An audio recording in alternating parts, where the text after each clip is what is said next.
Hello everyone, welcome to another live stream for the FSX Flight Simulator X Around the World Flight Series Part 10. So today we are heading to Shanghai from the infamous Kai Tak airport in Hong Kong. Now I don't think this should be an issue today because the actual infamous part of it is the landing, which you can check out in the previous videos on YouTube. And then there is again Apparatus Gaming. But yeah, do go check that out if you haven't seen it already. It's a bit of a sketchy landing, shall we say. So you join me in a cold and dark 737-800 at Kai Tak on the ramp here. Let's just get everything sorted, bear with. Just getting everything in order. And any issues, do let me know. Right, okay, so as you can see, there's not a lot going on, it's all quiet, plane's turned off. So first thing I think we need to do is get the APU up, turn the battery on, and get ourselves some generation.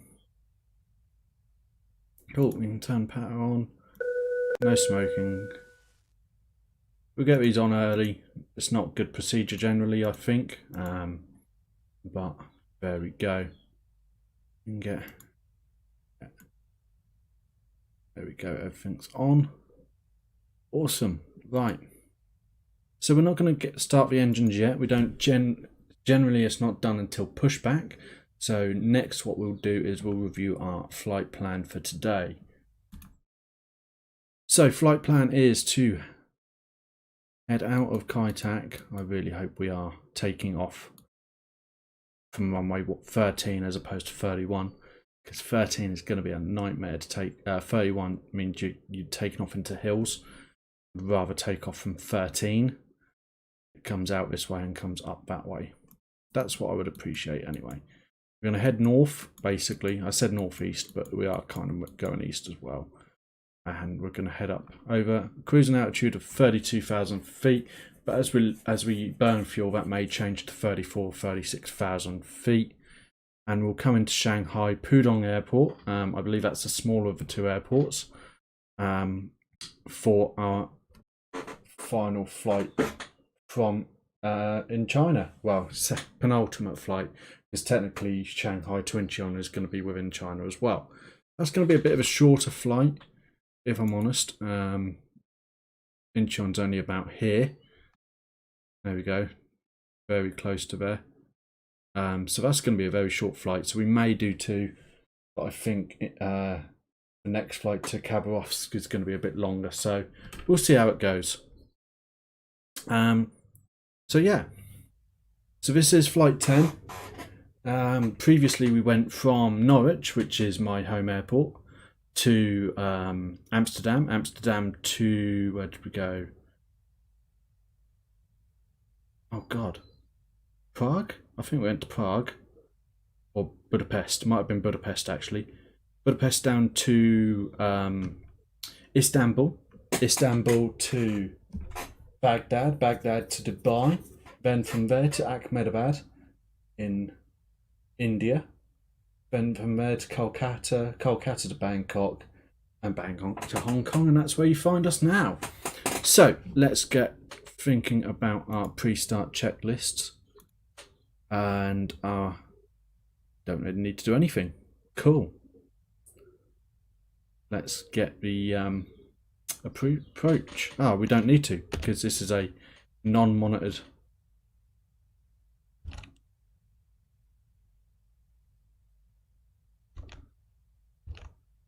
Cool. We get to pick our runway because there's no ATC at this airport because it's technically closed. It's been closed since 1997, I believe. So yeah, right. So I'm going to go Shift and P to start our push back. I'm just going to release the parking brake. And here we go. Let's just check left, check right. And now that we've got this, we're on ground power, we're on APU generator. Let's start our engines. So it's going to go engine 1.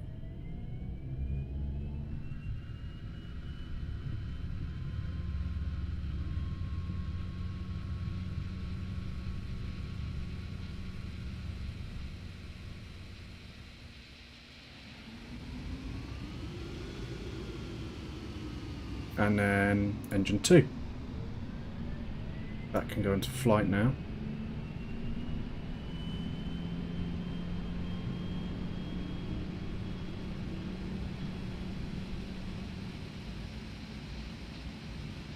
And this will then throttle.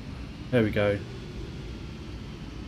EGT throttled then as well. On N1 throttled even. Sorry, they go that way, not that way. Awesome, that's in flight as well. So, Shift P to stop that. Awesome, I'm going to hit E to get rid of our start valves. And we are in good position to now think about taking off. Or taxiing even. So, let's just check that he's clear. So I'm going to just do a check. You wouldn't normally be able to do it like this in real life. But up, down, left, right, and that's good. And then we don't have a rudder control with this joystick. It's a very basic Cytec XT90. It's about 15 to 20 years old, but I have got a new one that will be on its way shortly. I'm going to order that after this stream, which will have rudder, and I'm going to set tiller controls so we can do that as well. Awesome. Right, so before we get moving, I'm just going to go IS 320 knots is about a good speed. That's the speed we're going to be looking. We want that. I'm going to go RTO on our on there, and we're going to go altitude. I'll probably set about 12,000. That'll do. Awesome. Right, let's start our taxi.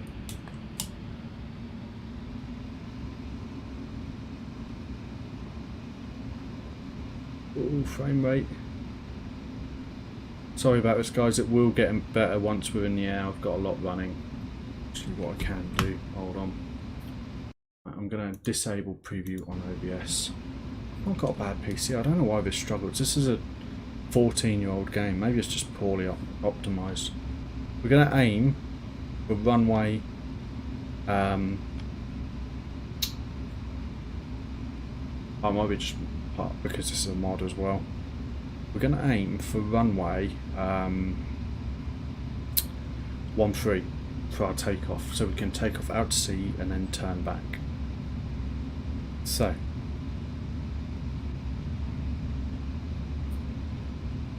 our speed, that's the. This is actually a closed runway, so I'm just going to get this open ready because we will need to inform people that we're clear of the runway. Once we're in the air. Oh, hello. This is the runway. Cool.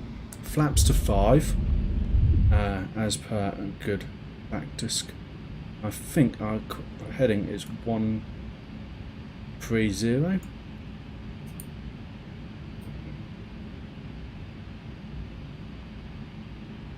But I hate it when it does that. It might be 135. Let's try that. So we're going to go up to 40% and then pin it. Here we go. Get going. Say bye bye to Kai-Tak. Oh god, we're going sideways. What's going on here? Maybe it don't like the fact that we're not actually on a proper runway. Well, it's a mod. So we're going to hit 165, that'll be our V1. We already should have checked 80 knots, but we're past that already. Right, V1, rotate, pitch up to about 10 degrees.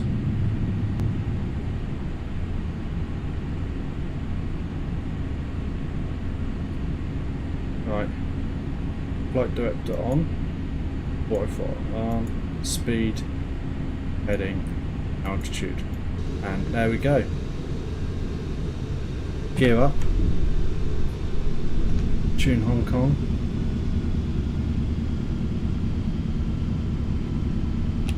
Gonna load.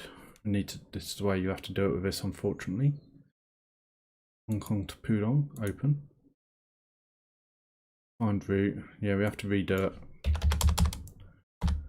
Okay. Yeah. Yeah. No. There we go. Hong Kong approach, Boeing November 737 Whiskey is type Boeing 737, 3 miles southeast of Victor Hotel, Hotel X-ray 800. Request clearance transition Charlie airspace. Boeing November 737 Whiskey, Hong Kong approach, squawk 7252. Squawk 7252, Boeing 37 Whiskey. Check that's right. Boeing 37 Whiskey, radar contact 5 miles southeast of Victor Hotel, Hotel X-ray 1600, cleared through the Charlie airspace. Right, so we're going to hit this up to 2500.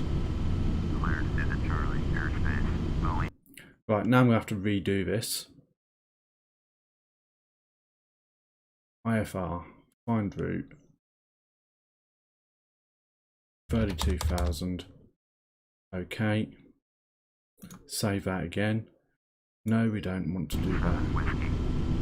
Hong Kong approach, Boeing November 737 Whiskey, 6 miles southeast of Victor Hotel, Hotel X-ray. Request IFR to Pudong, reduce copy. Boeing November 737 Whiskey is clear to Pudong Airport as filed. Squawk 7252. Boeing November 737 Whiskey, clear to Pudong Airport as filed. Squawk 7252. Pacifica 5475, contact Guangzhou Center on 118.905. Boeing 37 Whiskey, read that correct. Radar contact 3600, altimeter 29902, turn left heading 340, climb and maintain 1000. Turn left heading 340, climb and maintain There we go. 1000. Boeing 37. Nice and easy.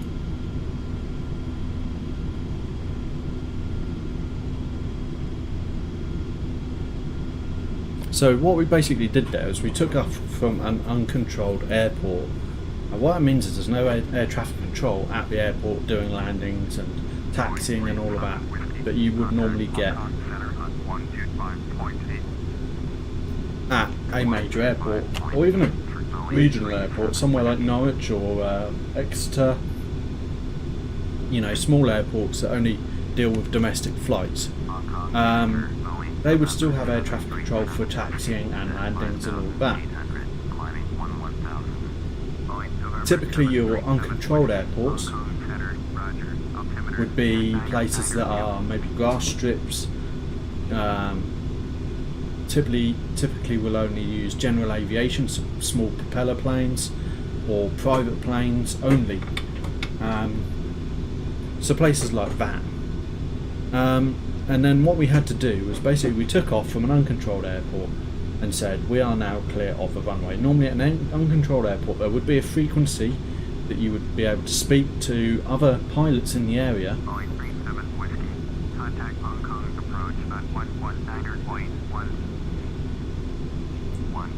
So you'd be able to speak to other pilots in the area and say to them, yes, I'm now on the runway, or I'm clear of the runway, or I'm landing at this runway,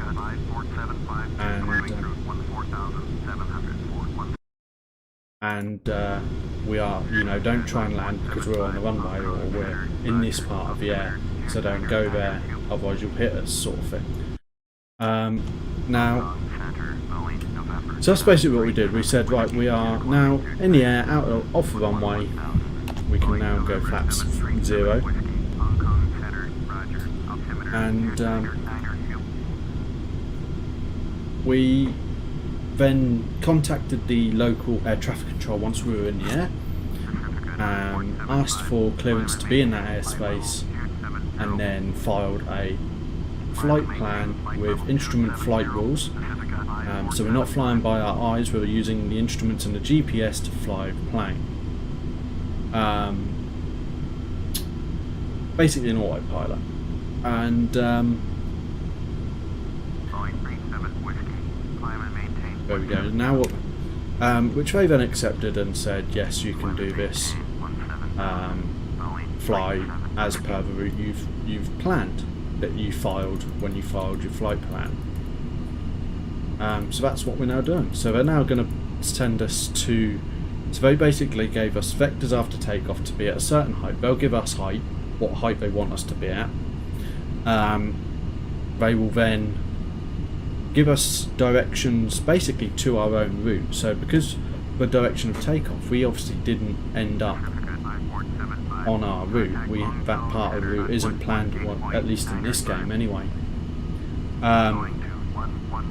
So they give us vectors to said route, and they will then say resume own navigation once you're sort of in the right area. Which at that point we can put the autopilot into GPS mode. It's currently in nav mode, which is basically. So we've got nav mode, which is running off our heading and our altitude and our vertical speed that we've set, the speed that we've requested, and that's what we're doing. Once we're able to follow our route, we'll just flick over to GPS, hit approach, because the route is planned in the GPS, hit approach, which will put us onto that route effectively, and all we just need to do is hit altitude hold again to tell it to hold the altitude. Boeing 37 Whiskey. Contact Hong Center at 118.905. 118.905 This is nice. for Boeing 37. So today earlier, I popped to my local Marks and Spencer's. Other food shops are available. And I thought I'd pick up some bits and pieces. And one of the things I picked up was this. It is Paulana Munich or Munchner Hell Munich Lager. I was going to say it's quite nice. It's easy drinking.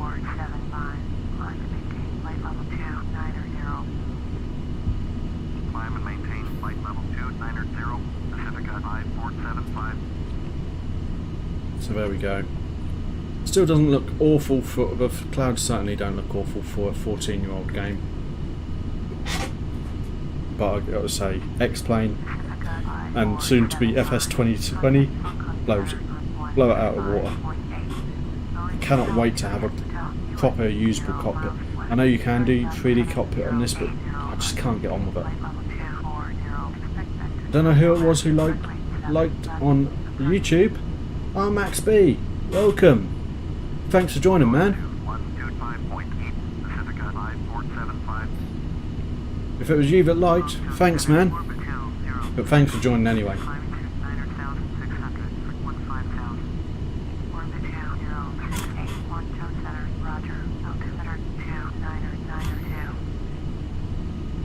Awesome. God, we're in the clouds. Looks like we're in the clouds anyway. Oh, we were. We just got something weird going on with this side. That's an old game for you. Keep calling it a game simulator. Come on. I need to turn right now.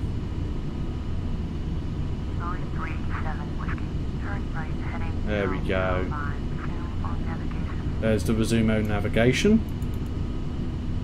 So I'm just going to start a turn. I'm just going to hit that. Approach, altitude, hold. There we go. That should put us on course.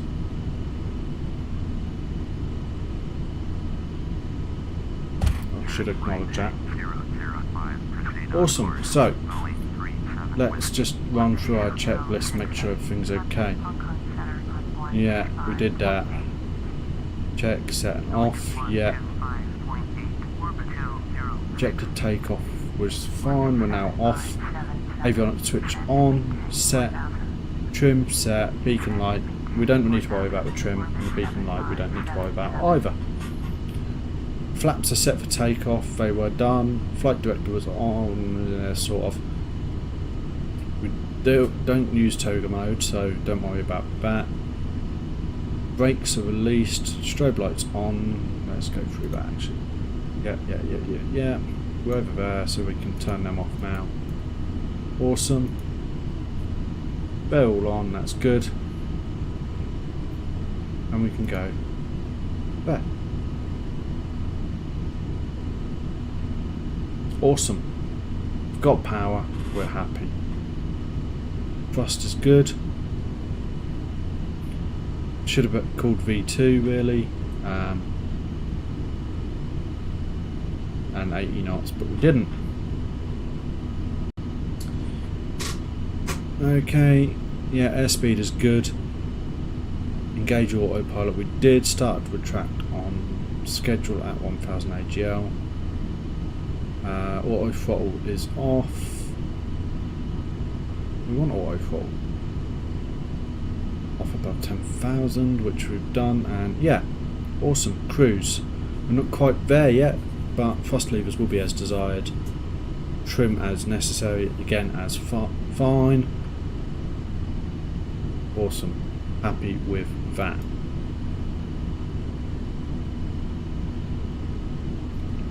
Center, orbit 2068, is climbing to flight level 195, flight level 250.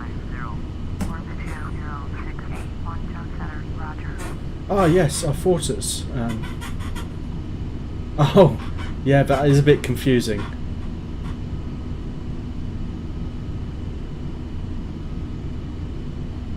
No, I don't think you've got any place to complain, Space Lab. Basically what happened was I had to restart the stream in order to change the stream key on Restream because I hadn't set it before I started, and it won't let you start at midstream, obviously, to change it.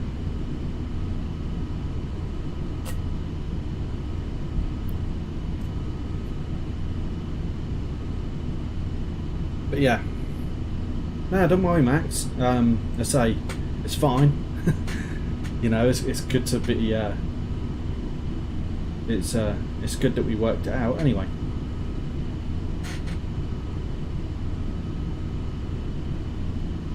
Awesome.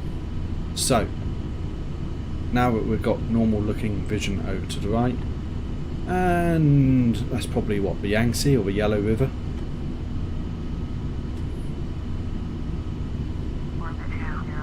Awesome, so we are under our own navigation now. Corona territory. Yeah. Although they'll never tell you.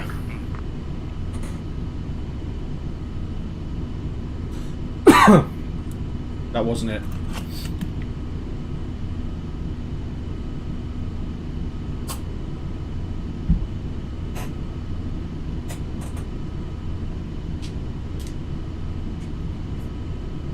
awesome. 7577. Contact Quantum approach on 119.6. 119.6. Orbit 7. No? No what?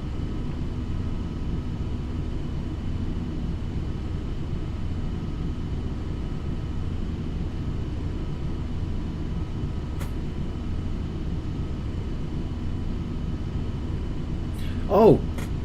I'll tell you what I do need to do. Bear with.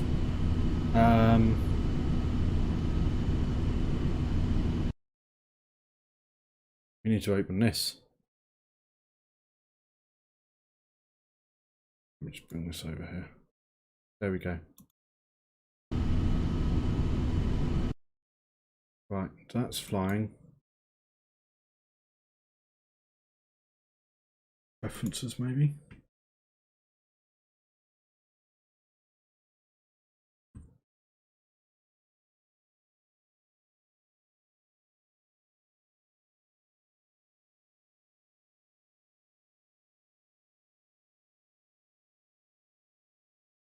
Right. I have to have a look into this. Hold on.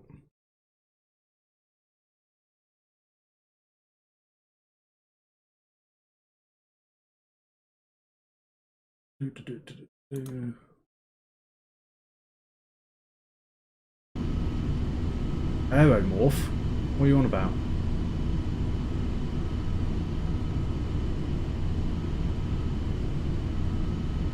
I don't know what aeromorph is.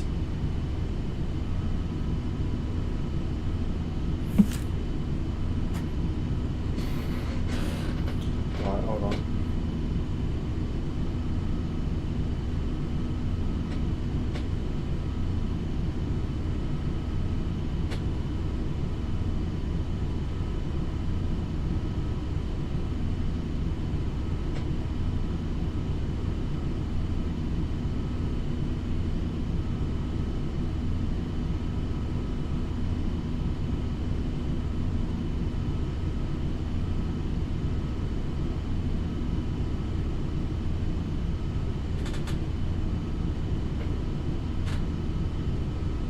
Oh, is that them pictures Connie keeps sending? Flight info, cruise out time. Oh, is that the program that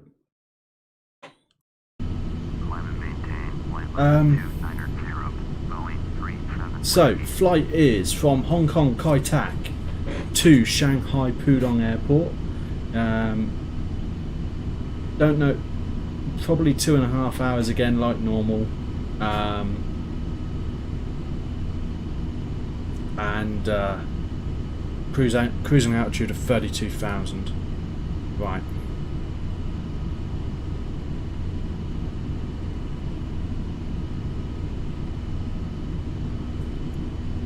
Too many.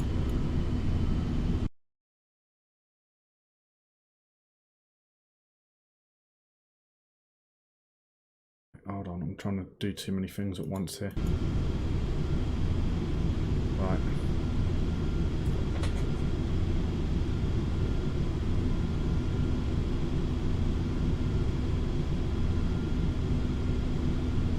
Right, hold on.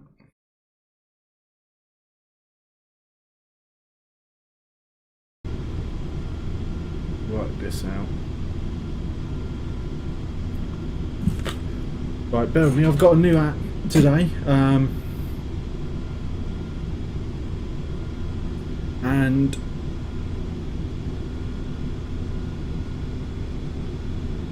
it's called Landing Rate Monitor.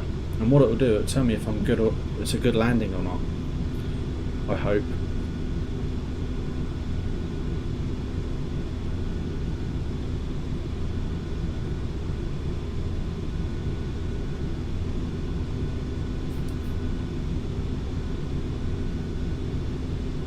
Well, it's running.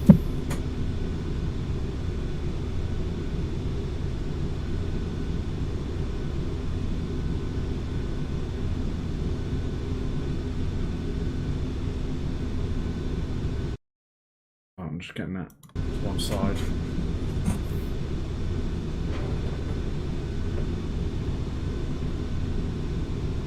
Well, we'll see if it works anyway.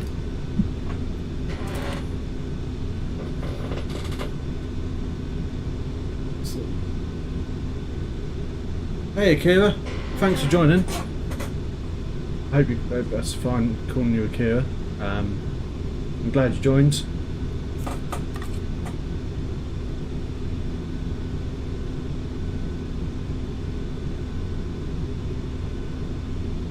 Yeah, so I'll be using the glide slope generally for most of the approach, but I like to, in the last little bit, do the landing manually.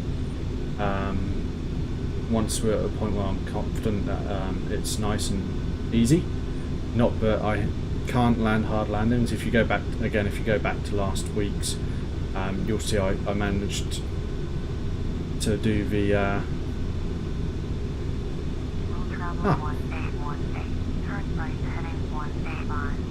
and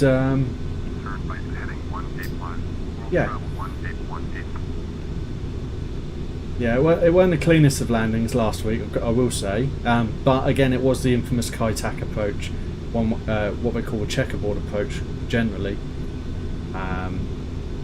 Yeah. Oh yeah, enjoy Space Lab, have fun with that. Look forward to seeing it.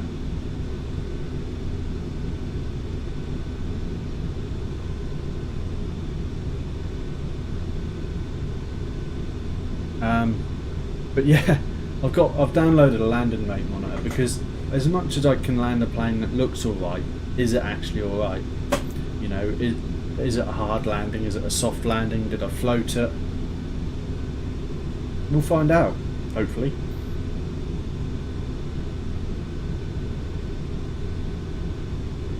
Oh, 8 more tyro assists. That sounds amazing.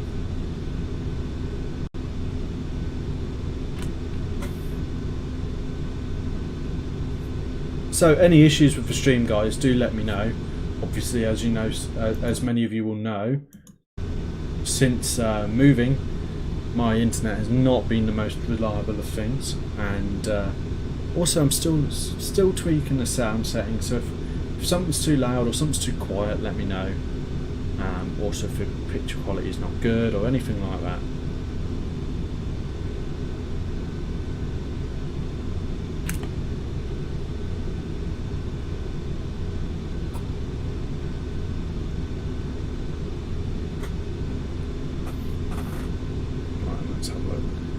Looking good here. Still on our climb, so.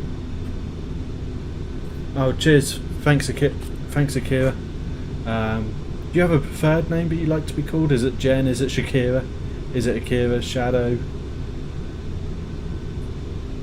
I'm not guaranteeing I'll remember, but I'll do my best to.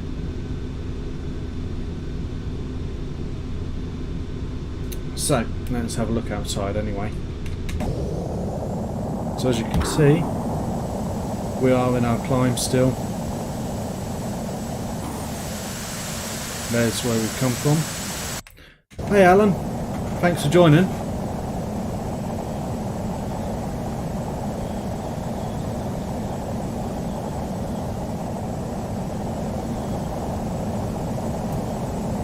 So here we are in our approaching our next step climb. There we go. Last little bit, and we've just got the last 3,000 climb. Oh god, we're going down. We want to go up. No, cheers, man. I really appreciate the support, to be honest, and to have someone like yourself who's been, you know, who knows more about streaming and all of that sort of thing than myself. It's really great that you're out there helping other people.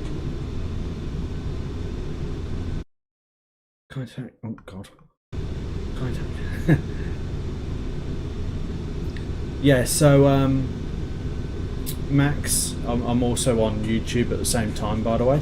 For those of you wondering where these extra messages are coming from, so we're on Twitch and YouTube at the same time. So Max B, Kai-Tak has a bad scenery in X-Plane 9 and makes it hard to see, and so my landings suck there. Well, in all honesty, Flight Simulator X ain't any better. to be honest, the airport that we took off from in Bangkok and landed at as well, Suvarnabhumi, if that's how you pronounce it, it's not an easy one to pronounce, doesn't even exist in the game. I had to download it extra because it was built in the same year as this simulator was. But yeah, Kai Tak, I did actually download an extra scenery pack for that, which someone had made. Still didn't look great because, don't get me wrong, but the airport had been closed for 9 years by the time this came out again. So yeah.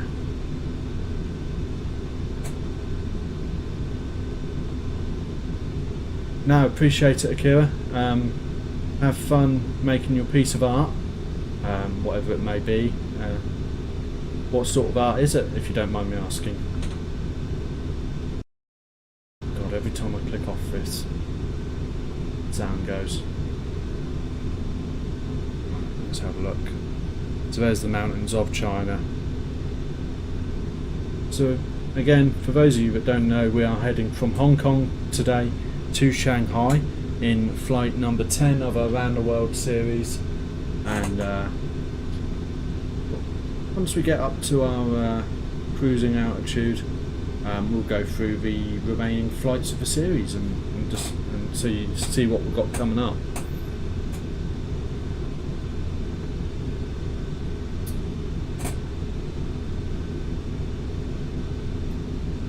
So tomorrow we've got the next episode of the Transport Fever 2 series coming out, and that will be on YouTube as a video. And Wednesday, another diamond pen. Oh, nice! That sounds cool.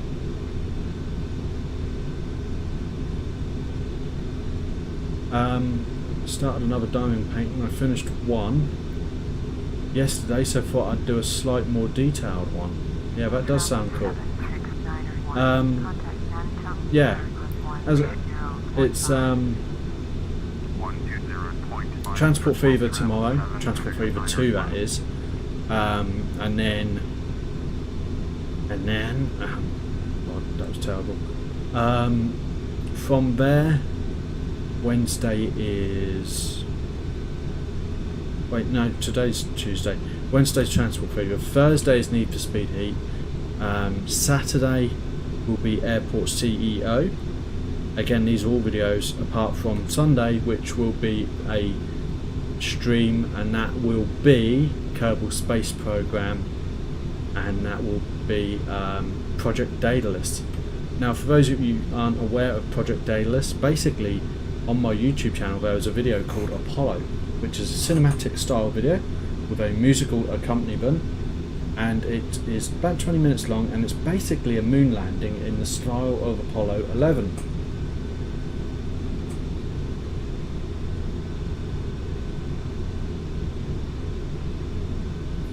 But yeah, I'm now working on the follow-up to that.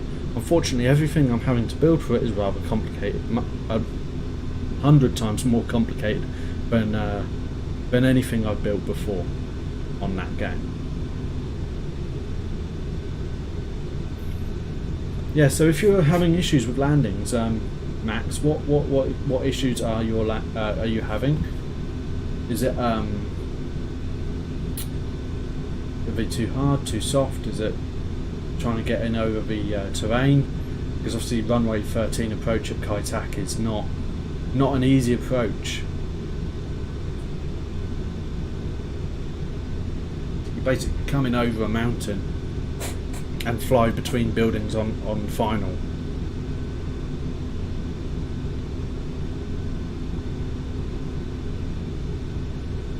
Cool. So about 40 minutes into the stream now. I always forget this. It's like watching Flight Deck to Sim, except much worse. I always forget to hit the timer.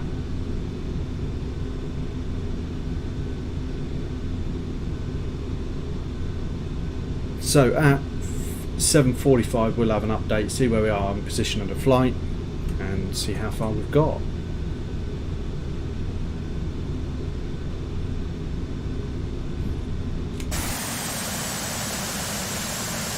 looking good right there. We can close this for now.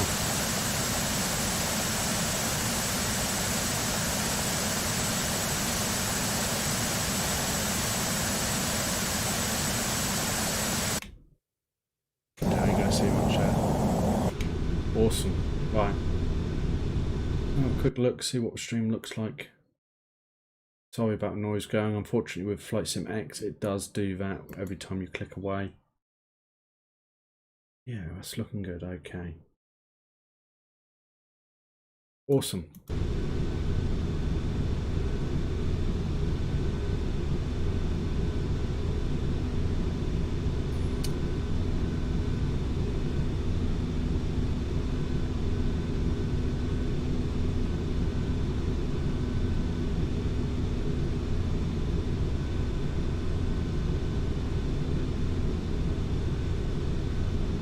So I want to apologise for not having done a Need for Speed or a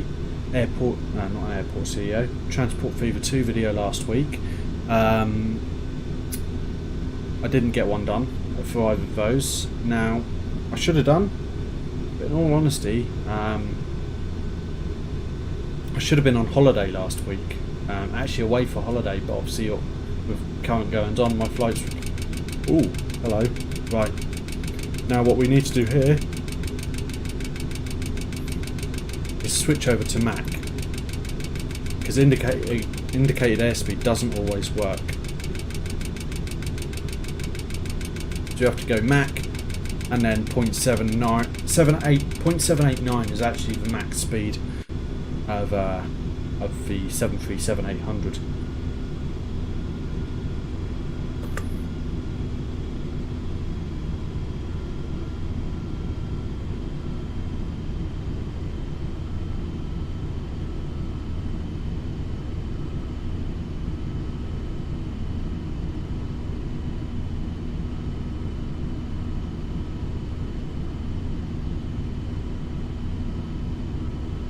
Right, we've got another turn coming up shortly.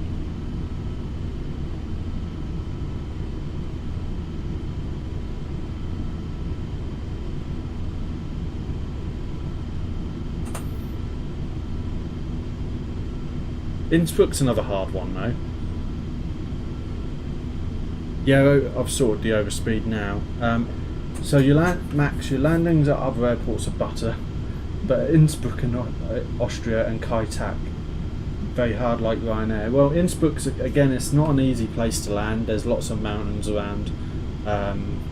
Again, you have to watch out for wind shear, if I remember right, because if you've got active sky or anything like that, and I don't know if X-Plane models it anyway, but you'll get wind shear coming off of the mountains because it's in a, if I remember right, it's in a valley. It's not a great place to try and land, especially anything big. Now, Kai-Tak, again, it's not an easy place to land. It was notorious when it was actually open. Amazing looking. I mean, there was talk that you could, when landing, you could see what people had on their TVs in the tower blocks. So yeah, those airports are not easy, man. Don't worry too much about that. If you're in X-Plane, try getting see if there is a landing rate monitor, and you know, that might help.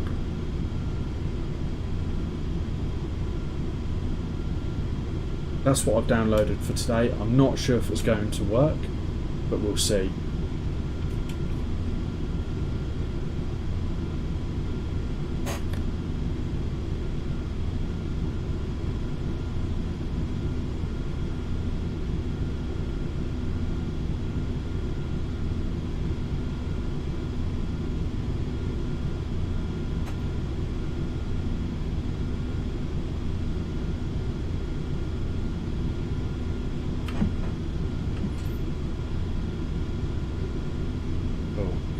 It's 2 more minutes and we'll have an update, see where we are.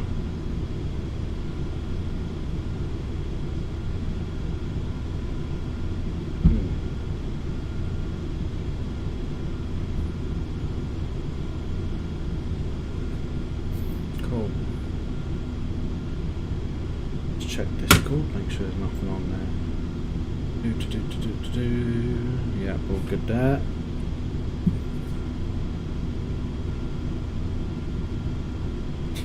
Yeah, I'd hate to think like you're in the middle of the night, you're trying to sleep and you're like, as the plane like, comes into land, I'd be like, whoa! I couldn't sleep like that. That'd be awful.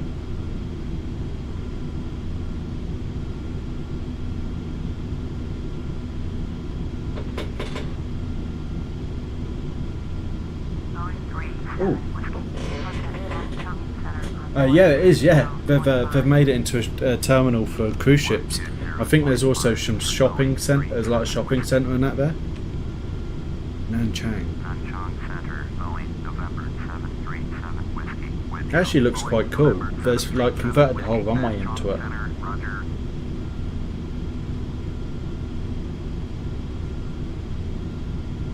Yeah, so it is now a cruise ship dock. Yeah.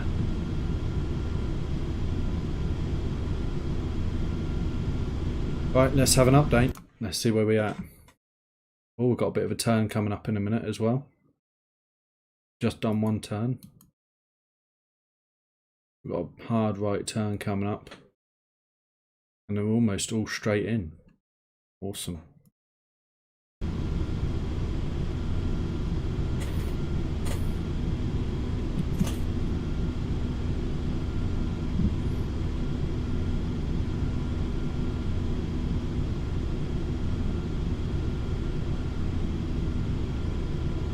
What I might do, once I get a new flight simulator, I need to find out when Microsoft Flight Simulator 2020 is out, because I want to get it, but I don't really want to.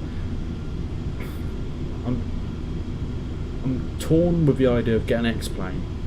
The reason for that is I don't really want to get X-Plane if 2 months later Microsoft Flight Simulator 2020 comes out. So I'm trying to hold off for the minute, but I want to get more information on that first.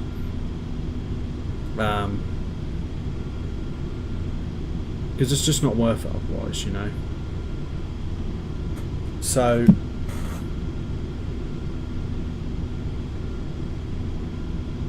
yeah, God, they'd have made a lot of money from that. But again, it closed 22 years ago now, 23 years ago even.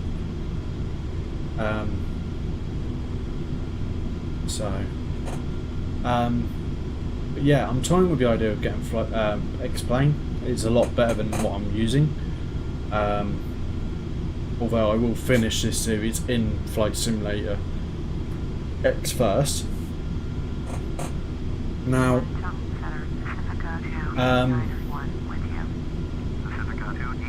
I want to do, as I was trying to say, once I get a decent simulator, I want to do the Gibraltar airport landing.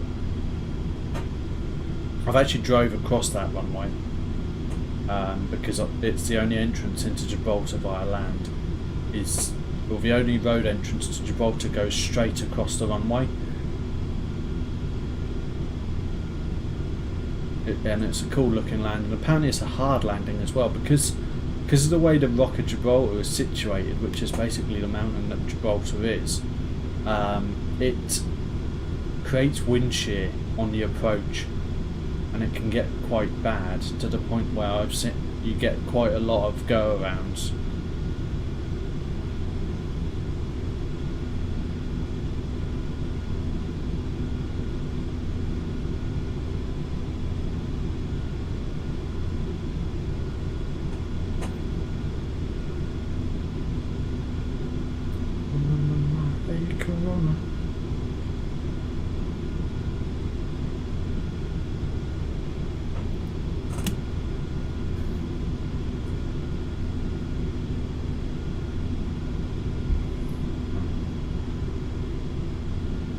Go. Cool.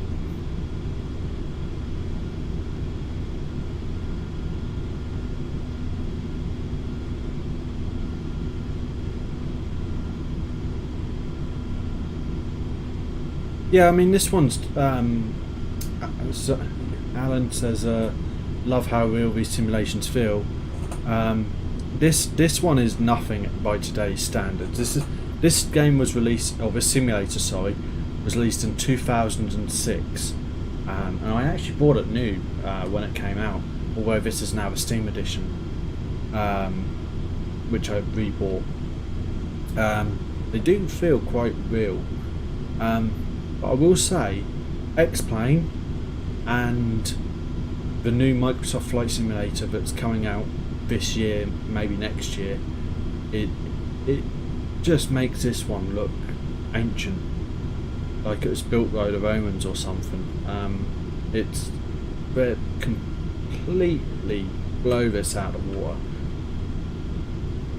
X-Plane 11, you know, it's been around a few years now, but it still looks really good.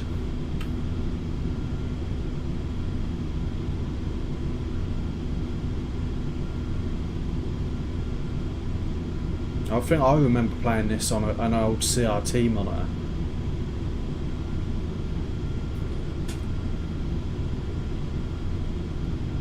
But the real good thing is especially with X-Plane 11 at the minute anyway, is VATSIM. Now VATSIM is really good if you want to have complete realism, because it has a live air traffic control system, which means there are people who actually go onto VATSIM and are air traffic controllers on this VATSIM network.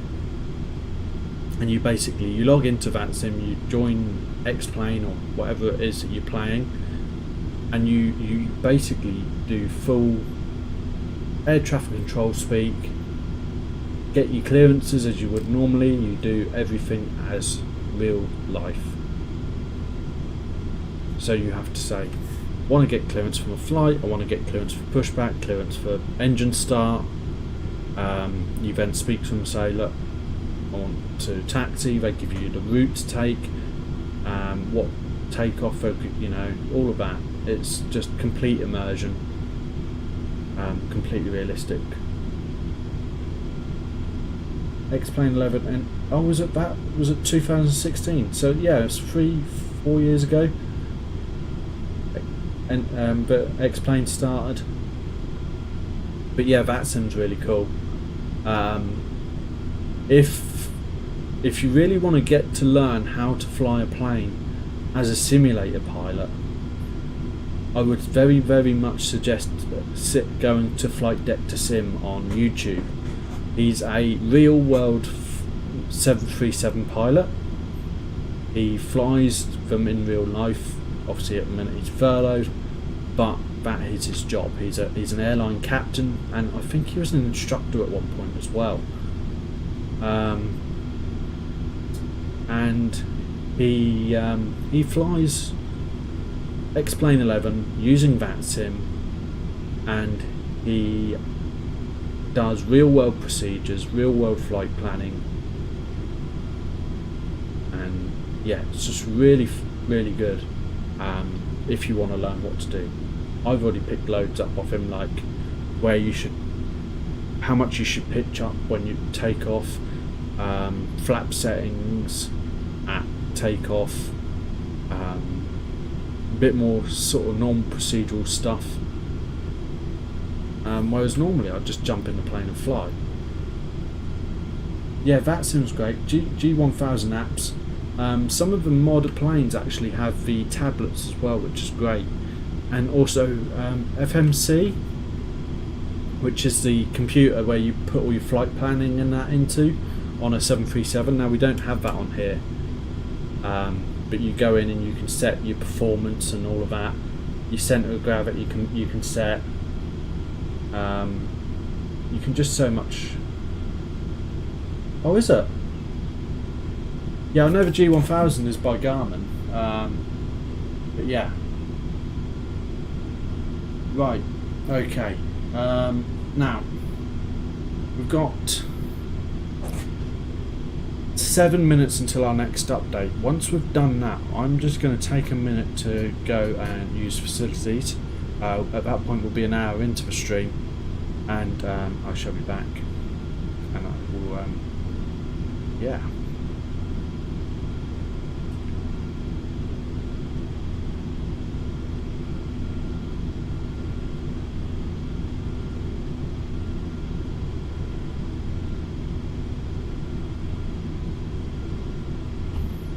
It's good though. We're looking good, we're flying well. The nose has come down because we're now at cruising altitude. Why is it doing that? Oh no. Yeah, FMC. I now can't get back to cockpit. Let's do it that way. My button stopped working.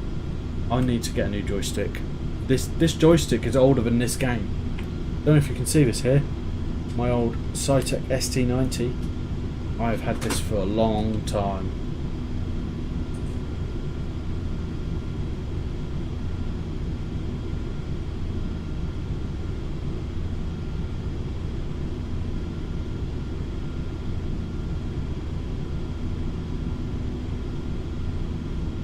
But yeah, the only reason I'd started doing this this series is something I'd already tried to do a couple of times in my own time, and I thought, you know what, this was the last real Microsoft Flight Simulator. I mean, you had Microsoft Flight, but that weren't. I mean, it was better, but it was very limited, and it very quickly went wayward.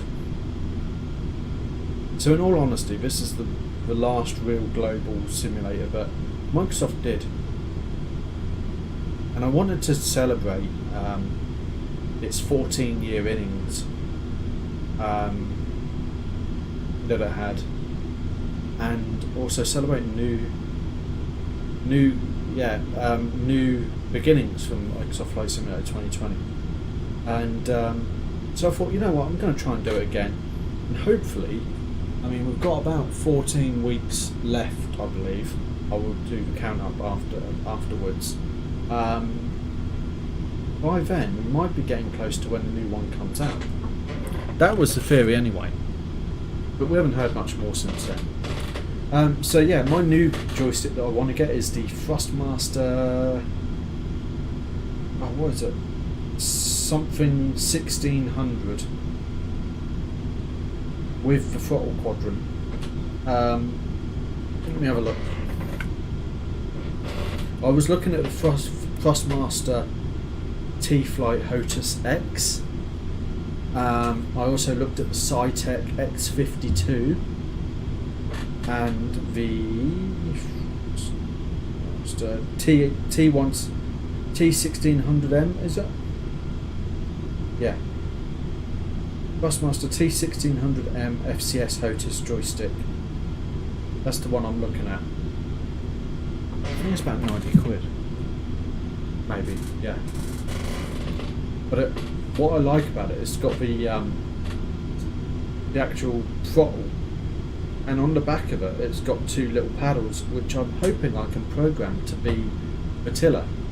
So if I hold it, I can sort of steer using those paddles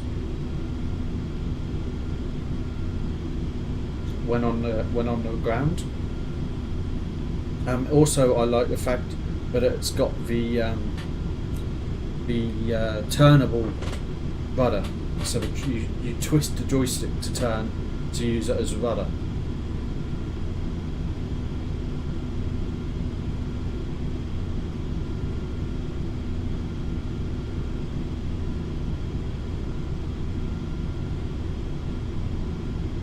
So I don't know if you guys are aware, but obviously we have on this channel the infamous creaky chair.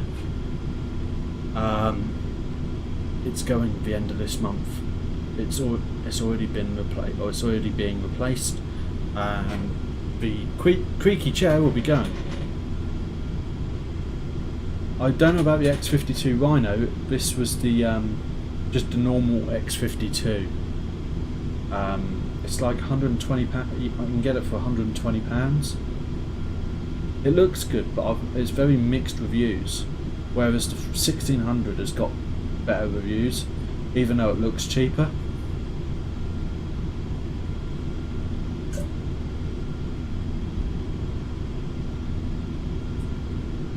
before I do make my final order, I will be looking into it a little bit more, just getting a few more reviews and recommendations.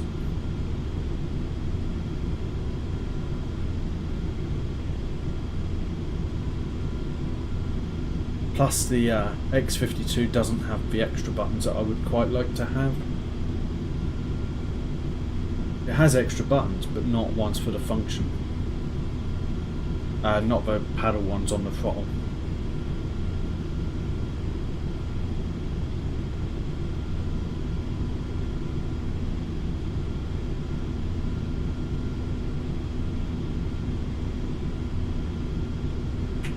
Cool, one more minute and we'll have another update.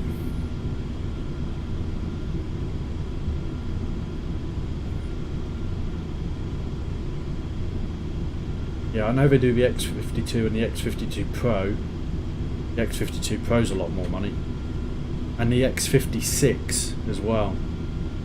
World travel 76901, turn left. Right, time for an update. See how we're getting on. 2 hour an hour into the stream. We have a good flight, good way in here. I reckon we could get this done in 2 hours. On 10, proceed on course. Right. And maintain 13,000. I shall be back. Turn left heading 010. Now, I am going to leave this running for you guys. Or we can do intermission screen. What would you prefer?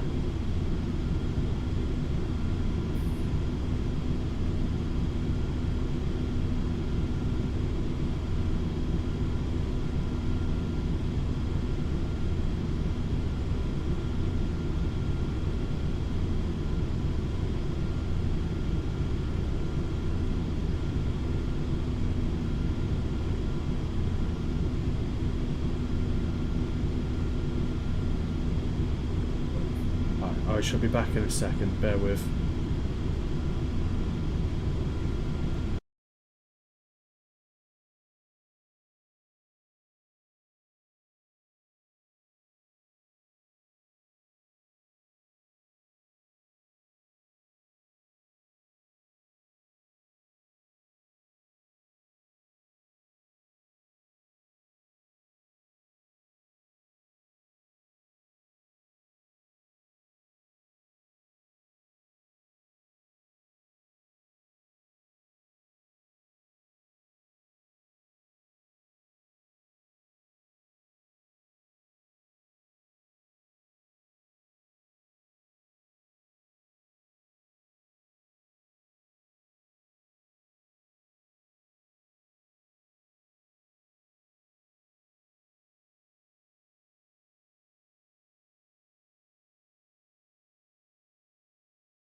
And we're back.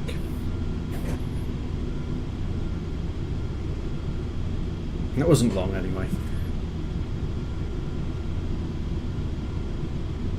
What was it, the Hotus Warthog? Is that Thrustmaster? That's an expensive one. It's like £350. And it doesn't even have twist rudder.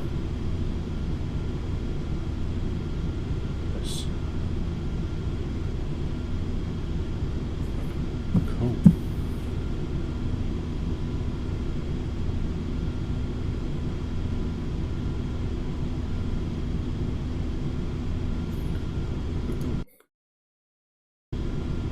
Yeah, we're good. Just checking delay by putting my thumb up. Oh, that's quick. That's good. Awesome. Okay, so I reckon we are good, making good progress here.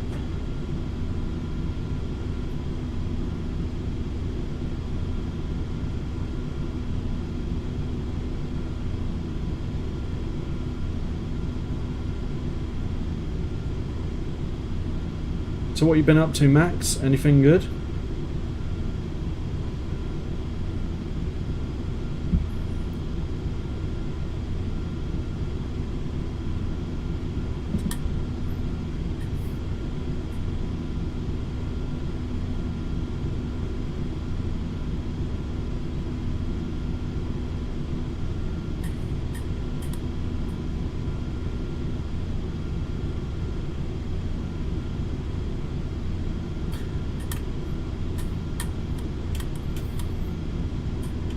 yeah, just going back to this joystick thing. I think my two choices at the minute is between the T1600M Thrustmaster joystick and the Logitech Cytec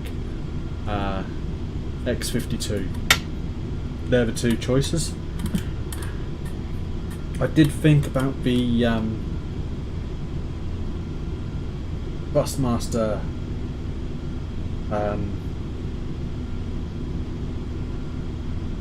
what was it? Thrustmaster Hotus X flight pack was it? Where it comes with rudder pedals. T-Flight Hotus X flight pack, but yeah, I don't know. I don't know if I really need the pedals. Mostly school, yeah. I know how that feels. Well, I used to know. It's a long time ago for me now, but I know what you mean. World travel 76901. Cool. Turn left heading 010. Resume on navigation. Descend and maintain 2100. To be honest, for me, it's as many years since I left school as I was old when I was at school. So I left school when I was 16, and it's been 16 years now since I was at school.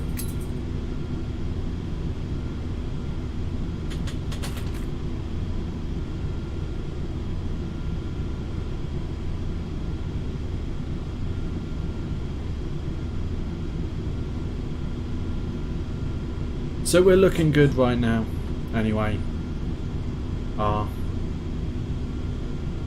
You see the mountains there. We are looking good. We are making very good progress. And I'm considering increasing our altitude to 34,000 feet. The reason I'm doing that now, I don't know how you really decide this, but this is how I do it. And I'm not a pilot by any means. I don't even work anything to do with planes. Is I'm looking at my amount of thrust that I'm having to use. So we're currently at 79.7% of N1, which is basically the main way of telling you thrust percentage, I think. I may be wrong there. But it's now dropped to 79.7. And I'm tempted. I normally keep it about just about 80. I'm wondering if I go up to 34,000 feet, yes, it'll be above 80, but also obviously it's better. So I'm going to do that. Nanchang Center, Boeing 37 Whiskey, request flight level 340. Boeing 37 Yeah, Whiskey, good. climb and maintain They weren't flight going to say level no, to be 340. honest. Climb and maintain flight level 340. Boeing 37 Whiskey.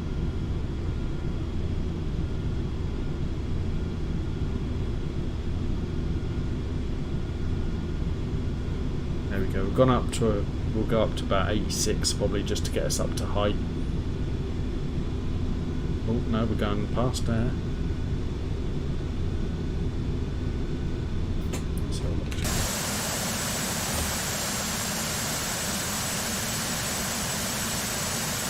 Vapor trail behind us. That comes from being above roughly 30,000 feet.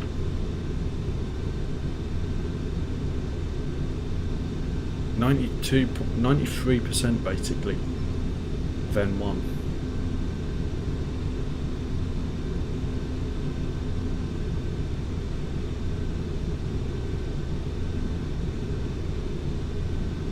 Oh, we're now letting that come down a bit as we slowly tilt back down.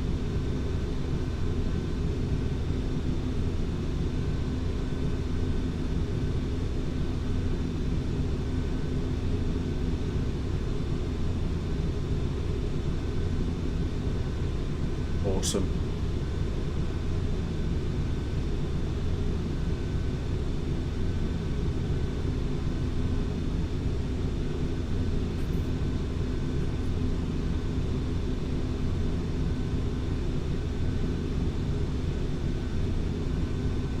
There we go.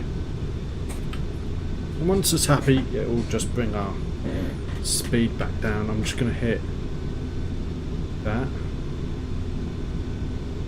There we go. That just resets the, what do I call them? God, it's been a long while since I have. I just never find it that. The reason I like the sound of Steam Edition was because the multiplayer was because of Air Force Pro 95, and it was just hilarious some of the stuff that was happening. But when I went on there myself, it was just a bit meh.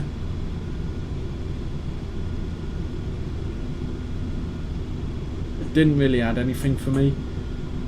Now that will probably change when it comes to the new one.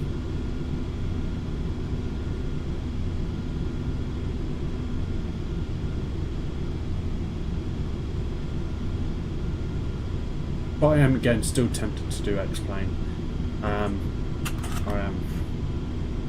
But that won't be until after this series finishes anyway. That's point, I want to check something. Bear with me.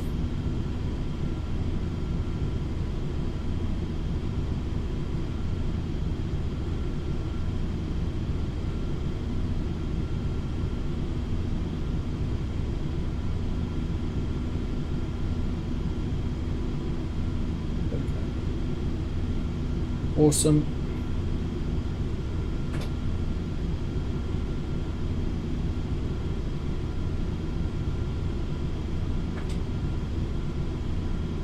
Ah, yes. Great. So the replacement for the infamous creaky chair is on its way. That's what I was just checking. I think it's coming from somewhere far away, like China.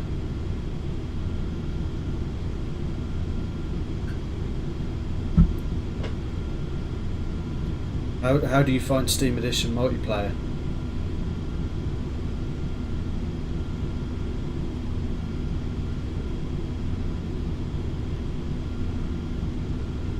Can't believe how stable my internet has been tonight. It's really weird. I don't want to talk that up, by the way.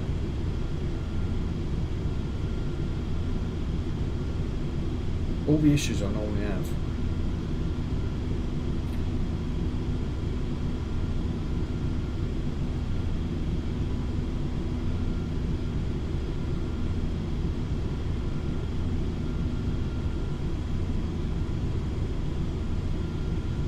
Looking good still.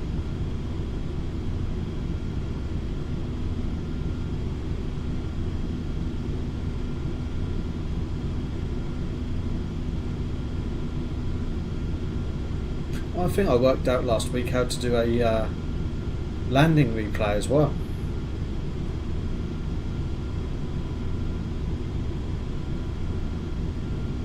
Although it doesn't work nearly as well as X-Plane's replay system. That was looks really easy to use.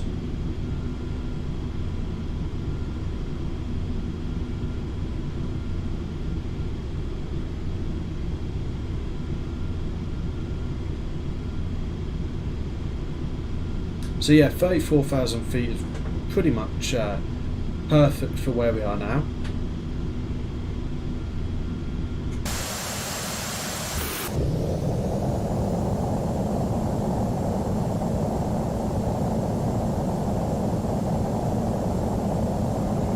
This one out.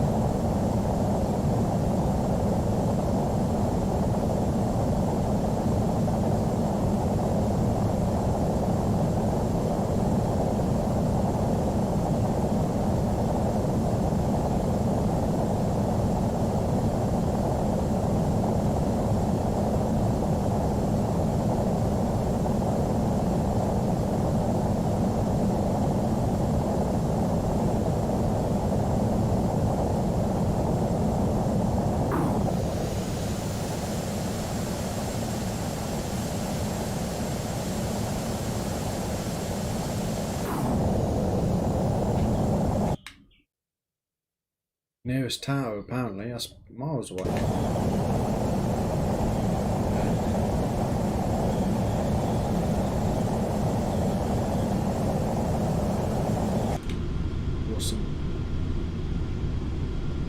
are looking good, guys. We are a minute away from another update.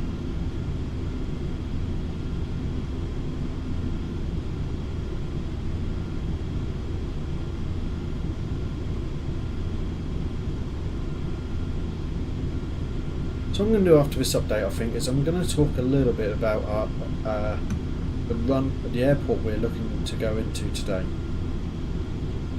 But I will need to have a look into it as well, because I don't know much either. I just chose this airport because it was smaller. Cool. So, where are we now? We're an hour and 15 minutes into the stream. Probably an hour into flight. And what are we about? Just over halfway. Bearing in mind this will be quite slow. Is that Taiwan there? Awesome.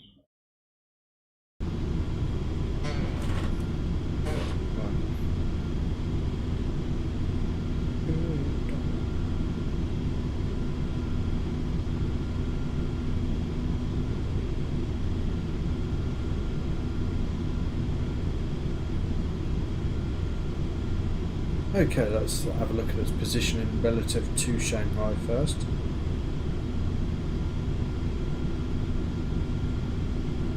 So Shanghai Pudong Airport, I would say, is on the coast. It's a coastal airport, and it is to the east of Shanghai, I would say, by the looks of this. Right in the city centre, sort of. And it is big-ish. So, let's see.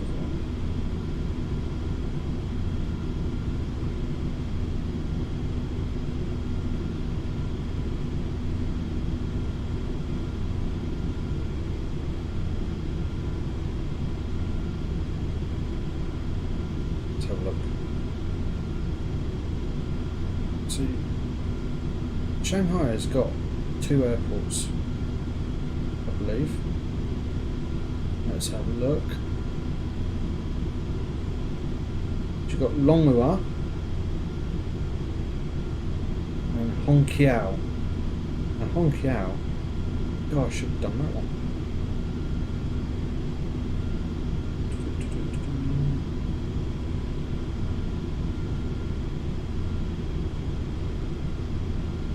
Satellite. Yeah, so Pudong Airport where we're going into today. Oh god, it's huge. There's 1, 2, 3. Looks like 4 runways. Maybe 5. Yeah, I would say it was probably 4 or 5. Looks like 5 there. And then you've got Hongqiao as well. And Longhua. Now I think Longhua is actually a heliport by the looks of it.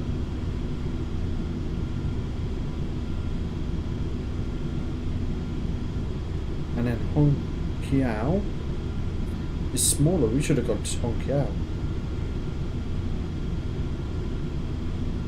Oh well.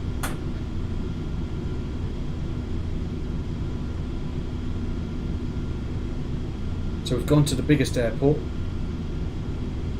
Most chance of getting lost.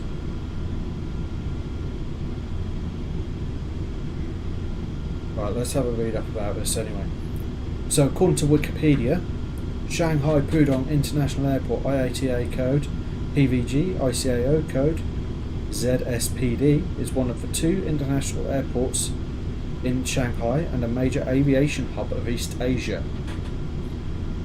Pudong Airport mainly serves international flights, while the city's other major airport, Hongqiao, mainly serves domestic and regional flights.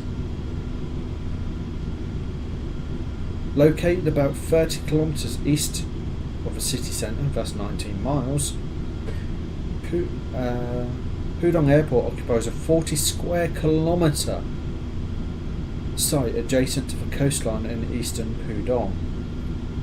The airport is operated by Shanghai Airport Authority.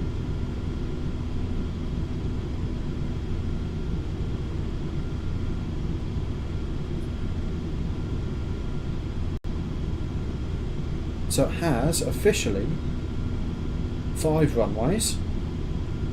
You got 17 left, 35 right, which is 4,000 metres. These are all concrete, by the way. 16 right and 34 left, which is 38,000 metres long. I know, 3,800 metres long. 17 right and 35 left, which is 3,400 metres long. 16 left and 34 right, which is 3,800 metres long. And 15 and 33, which got 3,400.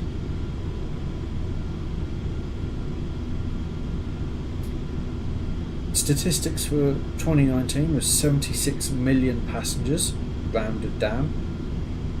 510,000 aircraft movements, and it shifted 3.6 million tonnes of freight.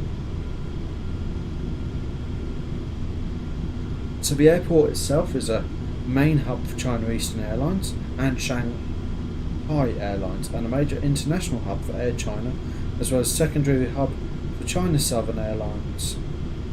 Also a hub for privately owned Juneyao Airlines and Spring Airlines, and an Asia Pacific cargo hub for FedEx, UPS and DHL. The DHL hub opened in July of 2012 and is reportedly the largest express hub in Asia. Pudong Airport has 2 major passenger terminals, flanked on both sides by 4 operational parallel runways, and a 3rd passenger terminal has been planned since 2015. In addition to a satellite terminal and 2 additional runways, which will raise its annual capacity from 60 million passengers, they went over capacity last year, to 80 million passengers, along with the ability to handle 6 million tonnes of freight.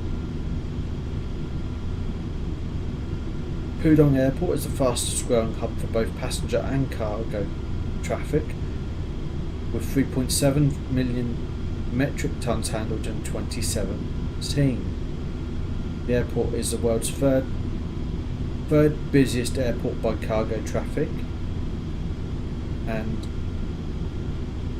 it's also served a total of 74 million passengers in 2018, making it the 3rd busiest airport in China after Beijing Capital and Hong Kong Airport, which is Chet Bangkok, I believe. Okay. So it's the 5th busiest in Asia and 8th busiest airport in the world. Wow, what have I let myself in for here? It's also the busiest international gateway of mainland China, with 35.25 million passengers by the end of 2016. Pudong Airport has hosted over 104 airlines, serving more than 210 destinations, and it is the busiest international hub in China. And about half of its total passenger traffic is international, and it's connected to Shanghai Hongqiao Airport by the Metro Line number 2 and a maglev train via Pudong International Airport. There are also airport buses connecting it with the rest of the city. Cool, that will do for now.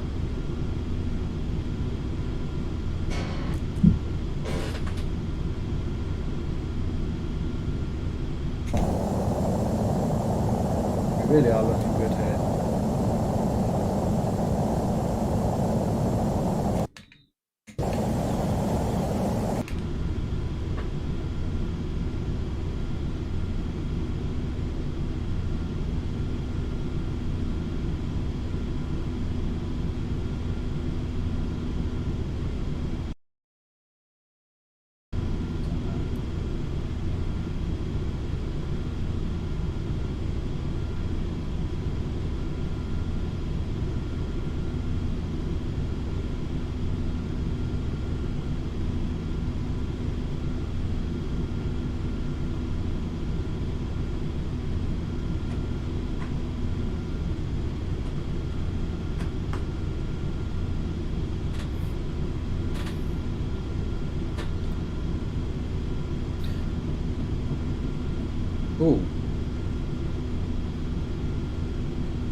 Something's gone wrong here.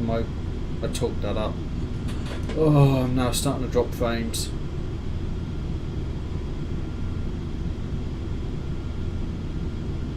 Uh, 4,700 frames dropped in the last 30 seconds.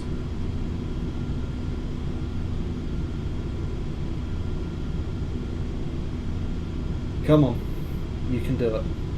You've been final. There we go, more dropping.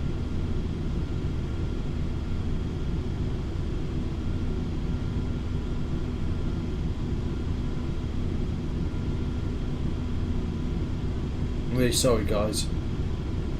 There's not much I can do about it right now. If there is, I don't know what it is.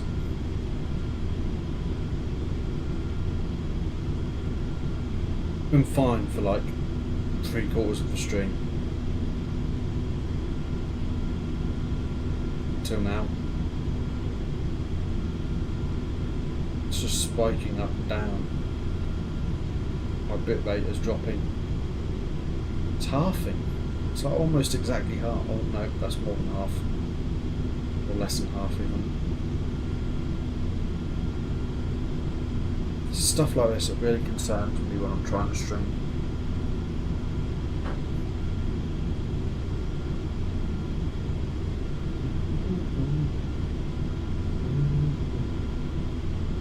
So, for an hour and 20 minutes I dropped a total of 50 frames. Just now, I'm at 6,500 frames dropped.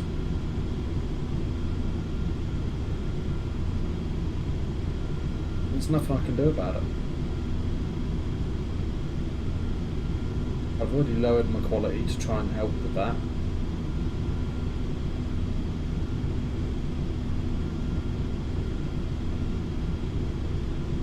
Hopefully it will settle down, it sometimes does.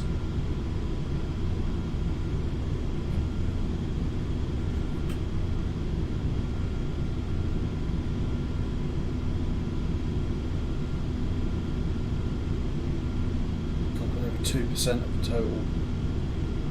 It's not good.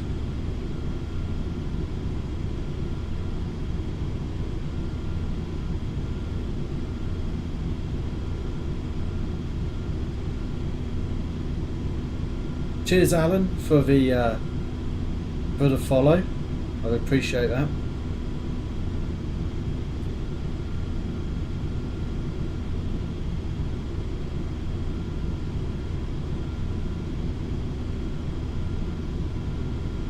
I look forward to your stream on Sunday.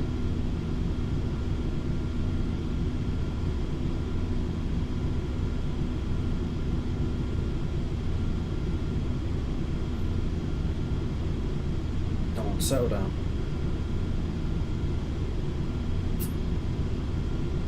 Stay over 4.5, please.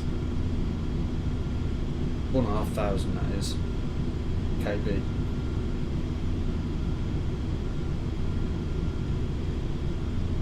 $8,286 frames dropped. Painful. Really painful.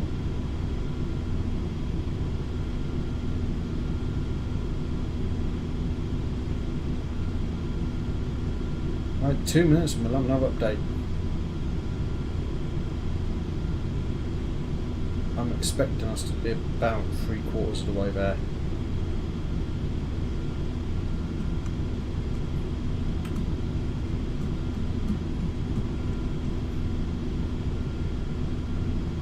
Yay. I really need to sort my sleep pattern out.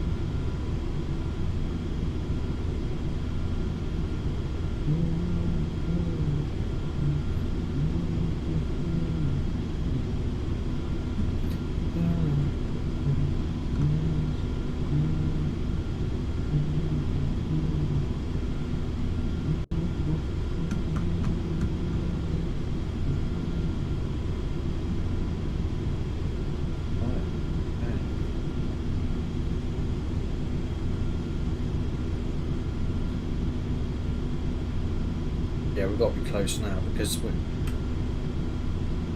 it wasn't another turn until we were close to Shanghai, I don't think. Have a look, it's time for an update. Oh, look at that. We are more, yeah. I reckon we're on for a 9 o'clock finish here, guys.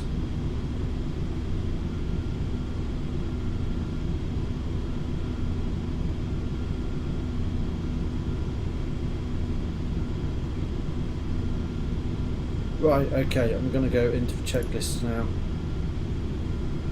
Cruise, yeah, we're fine with that. Descent, yeah. Awesome. So, Max has been good up until about 2 minutes ago when I dropped 8,000 frames. But and before then, it's been perfectly smooth as you like. We are about half an hour from landing, I would say. I just gave an update. I'm not sure if you saw it, but if you can see, we're an hour and a half. Well, probably an hour. Yeah, no, that's fair enough, man. We probably took off what, 7:15-ish, so an hour and a quarter into flight, and we are nearly there. Look. So, yeah. Short one today, but I'm sticking to the plan, to be honest. I reckon by the time we land, it's going to be roughly 8.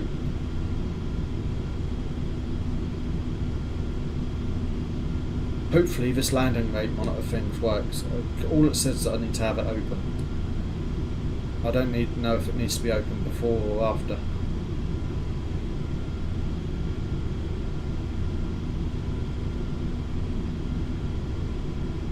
Cool, let's have a better look at the airport we're aiming for. In terms of on here. It might be different on here. Remember, this is a 2006 game, so it might only have 2 runways as opposed to the 5 that it has now.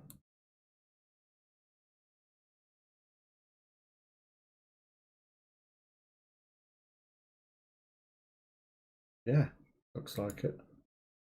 Yeah, it's only got 2 lots of runways. Look, they've added to it since this has been made. They've added 3 more runways. It's nuts. Here we go for our turn. Wow. I love the clouds in these.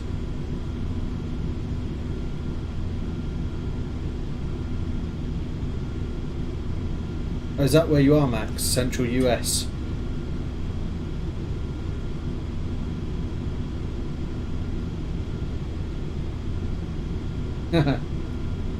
Cool. 2:32 in the afternoon, I would say. What, you're about 6 hours behind there on Central Time?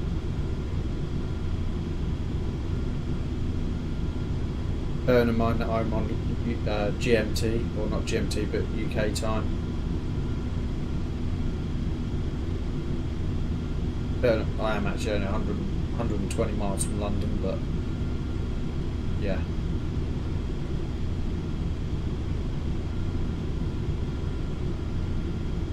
About 5 minutes from my nearest airport, being the starting point of this series, actually, Norwich Airport. Got lots of planes in storage there at the moment. What did we see? We've seen some Embraer 190s, I think, which were British Airways Embraers. We've got some KLM 737s. There's a Australian 717 or something like that. Can't remember what it was called now. Some Transavia 737s. It is a small airport, so they can only hold certain size planes. We've got some BA 146s there at the moment, or RJ 100s. From a Scandinavian airline that I can't remember the name of, but they've been sent there for retirement, basically.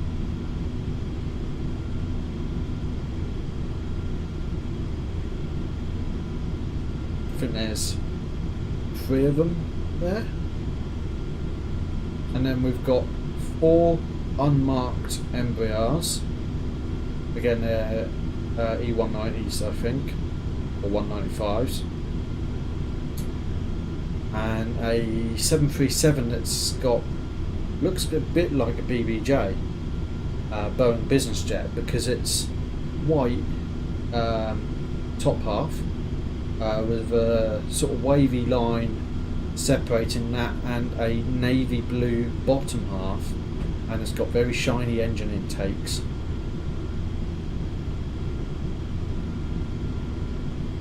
It's not, you know, like with airlines, they kind of get a bit rough. They don't polish the intakes like private planes are.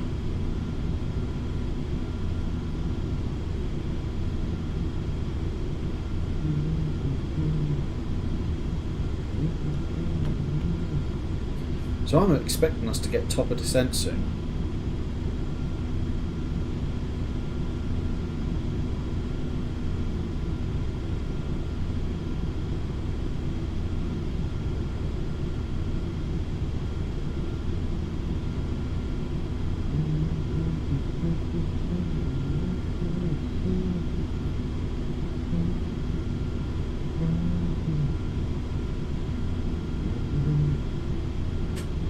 Yeah, we are looking really good. We are making really good progress today.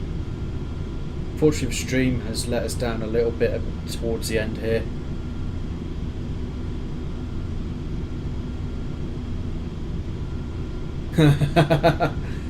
Wow, I've never flown on a CRJ, to be honest, or any Bombardier plane. That's right, I knew what you meant.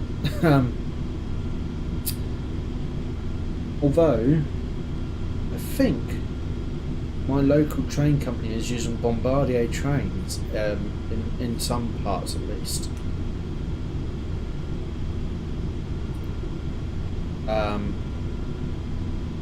Yeah. So what have I flown? Airbus, possibly Boeing 717s. Just trying to think if it might have been something else. Aha, here we go, top of descent. ILS 135.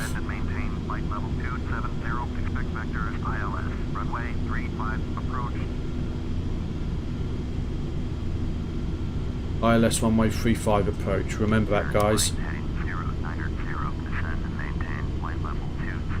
So yeah, it's mainly Boeing and Airbus. I've flown Embraer, probably flown something else at some point, but can't remember. Right, we're going to switch back over to nav now and hit our heading select, and there we go. Yeah, it was something like a 717. Basically, it was a twin rear engine jet, and it had stairs that came out of the tail. And I remember walking up and down those stairs once. And I think it was a flight, so I can't remember where we went. It might have been Turkey, actually. And yeah, it was Turkey. So I was very young at the time. And we flew on this plane, and we went from Luton to Leeds Bradford, which was a very rough landing. It's a notoriously bad airport for landing at. And it was, we then from there to Izmir Airport, I think, and then back. Right, let's get our details for runway 35, shall we? That's going to be a lovely runway to land on, actually, if I remember, if that's the right way. Let's have a look. ILS runway 35.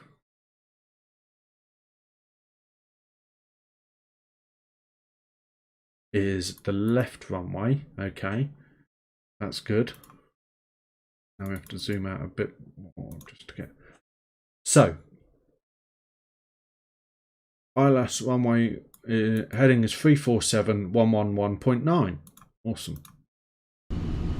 So 347, and where are we? Nav 1. God, we've got a bit of a change to do. Yeah, it might have been 727. No, it wasn't 727 because it was 727 is a triple engine jet. It was two engines, so might have been a Douglas maybe. Was it 111.7? Can't remember now.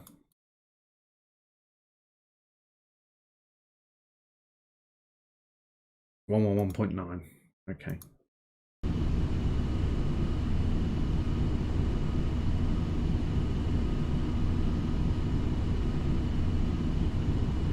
Oh god, no, don't want GPS 500. Go with that. There we go.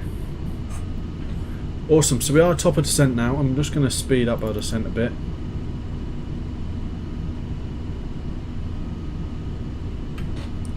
I can't remember which airport it was. It might have been Fuerteventura years and years ago. Probably, again, I was a young kid at the time, but I remember we took a landing, and I think there was a stream or something in the middle of the runway, and we had to basically hop the plane. So you came in, you landed, and bounced over the stream.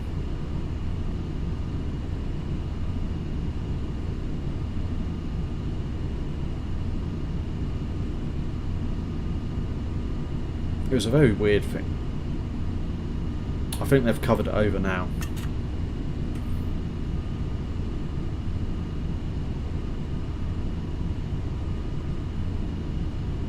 Cool, so we've got a course selected, we've got our nav ready, we've got everything set up now. We can do our descent checklist now. So, airspeeds are fine for now. Auto brake as decided, we're going to go for 3. De-ice is fine, I think that's on anyway. Yeah. What's our temperature? -11, yeah, that's fine. Autopilot is fine. Thrust levers are fine. Altimeter is going to stay the same, and avionics are fine. Cool, so they're doing a very shallow step here.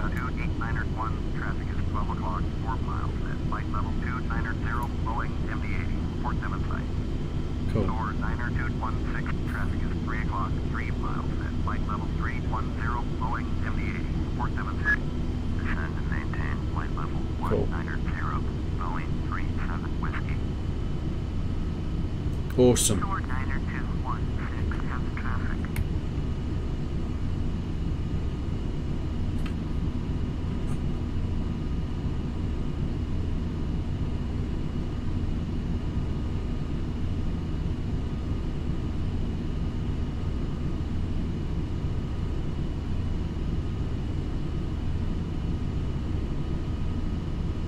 We are looking good.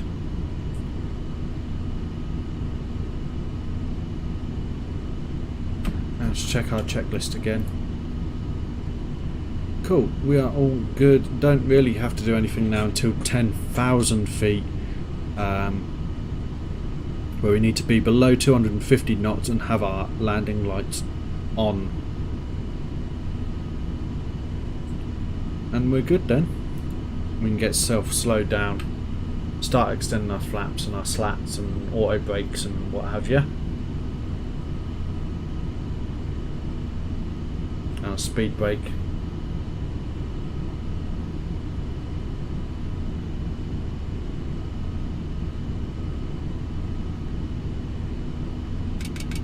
Oh, overspeed, right. Now we can start going down on IIS now. Yeah, indicated airspeed. Go down to 320.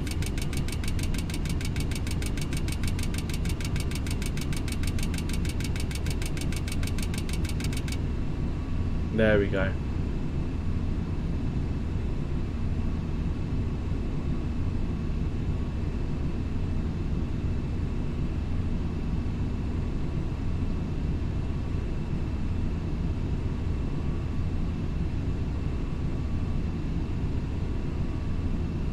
I'm going to slow us down to about 300 now, or 310. just to keep us below the stop overspeeding, or to try and stop overspeeding anyway. Awesome, we are looking good. Oh, what was that? Boeing 37 Whiskey, turn left heading 065. Turn left heading 065. Boeing 37 Whiskey. Go. We are heading out over the sea now. We're actually in a really good position here. Let's just get an update as it is that time. So yeah, we head out over to sea and we come in this way, I believe. Come in. Awesome. So we are looking for the left-hand runway, but the ILS will bring us in most of the way. Why is that still saying Kerbal Space Program? That's weird, that shouldn't be doing that. One sec, guys.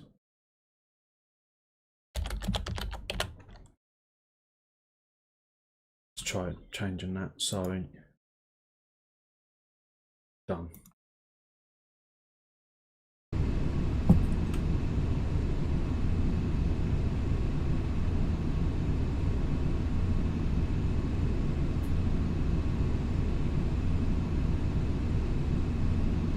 Awesome. There we go, 11,000 now. Descend and maintain 11,000. Boeing 37 Whiskey. There we go.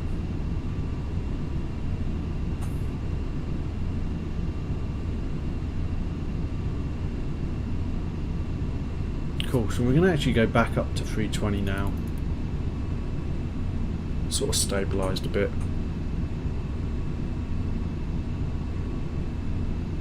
Cool. Engine anti-ice can now come off. People have been stuck in their seats a bit for a bit. Oh well. Bit late now.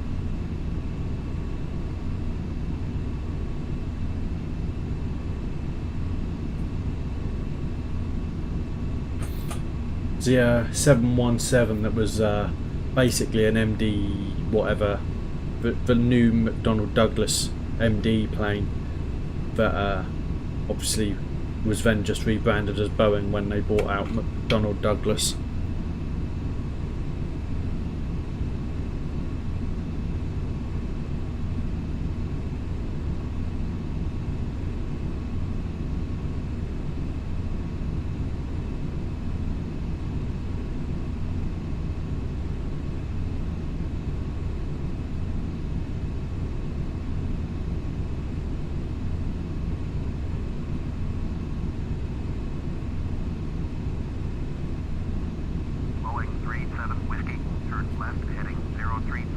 So it's another 30-degree turn. Turn left heading 035, Boeing 37 Whiskey.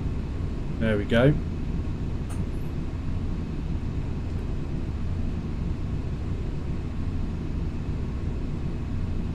Orbit 3554, contact Shanghai approach on 119.2. 119.2, orbit 3554. Boeing 37 Whiskey, turn right heading. What happened there? Oh, wrong one. 060. 060. Oh, what? Wrong way. Turn right heading 060. Boeing 37 Whiskey.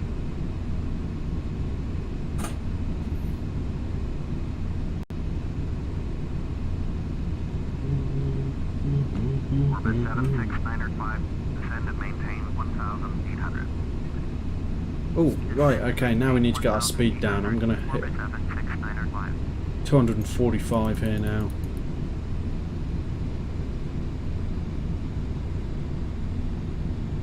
Start thinking about our... Yeah, so...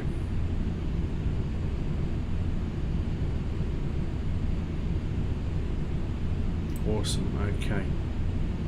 Might as well get them on now.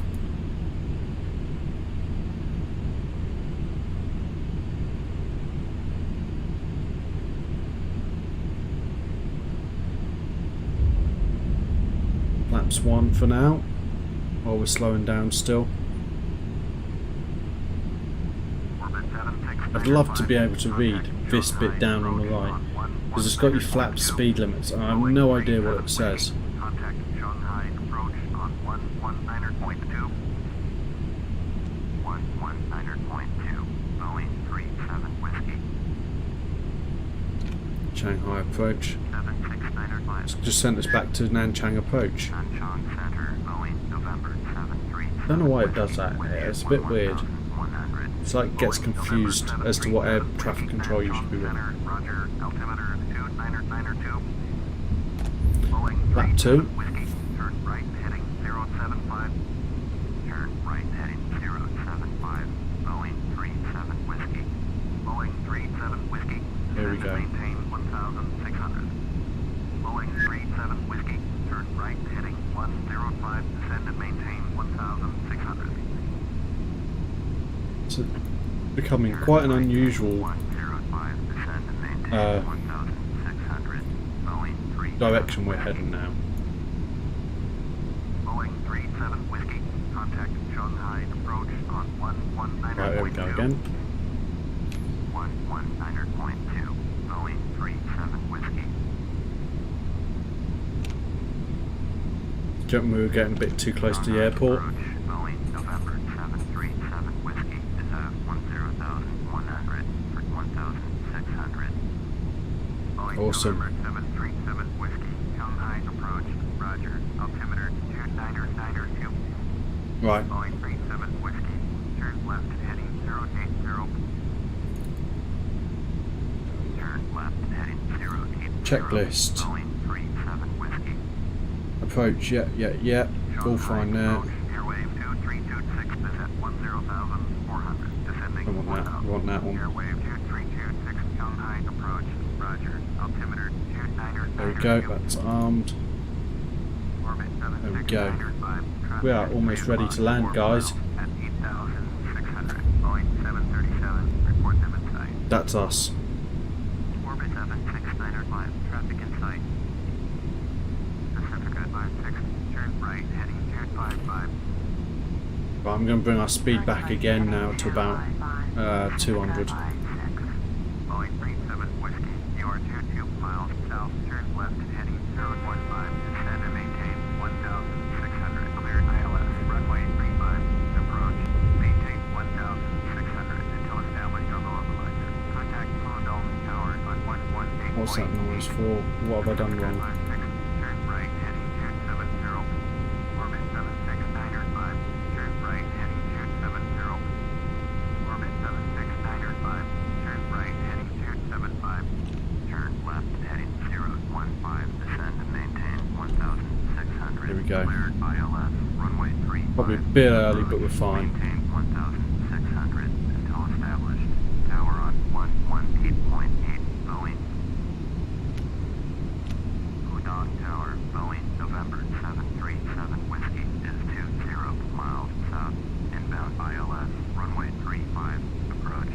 Boeing, November 737 Whiskey, Pudong Tower, make straight in, runway 35, altimeter 2992.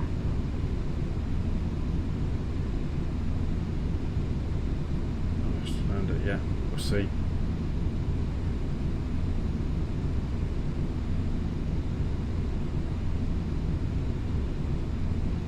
Don't think we're getting it yet. There we go.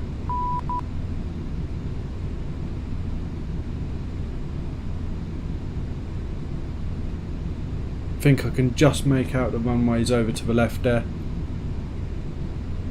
Boeing 37 Whiskey, did you copy? Fly straight in, runway 35, Boeing 37 Whiskey. Come on, turn for me. Let's just adjust this.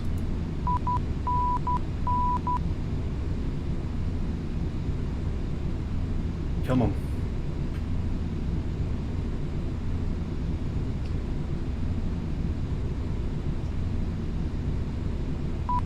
Below glide slope, yeah, we know that.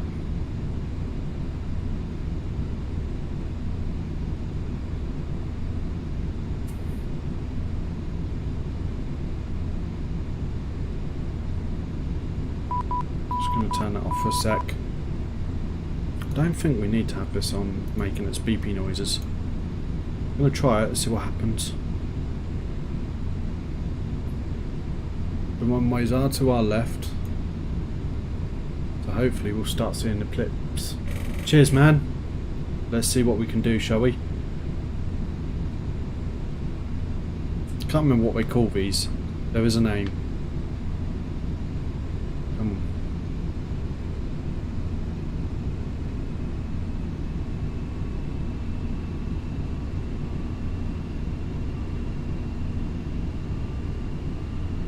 Right, we need to get our flaps up, out more now. I'm going to 170.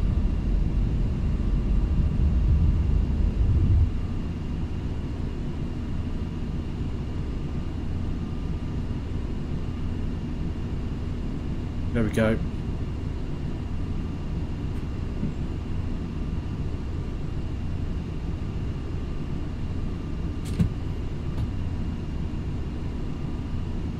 Have a look outside. So we're not quite in line yet, so it hasn't done its turn in.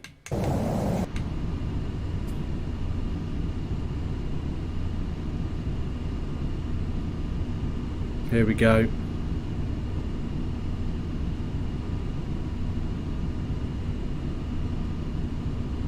We are all configured now for landing. Flaps and slats are out. Speed brakes armed. Auto brake is armed on level 3. It's about fine. Yeah, speed is set. There you go. So it left it a little bit late, but it's fine. We're on flaps 30, which is generally about right. I think 40 is if you've got a really short runway.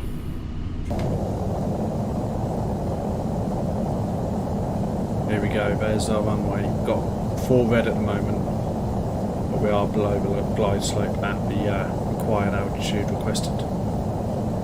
There we go.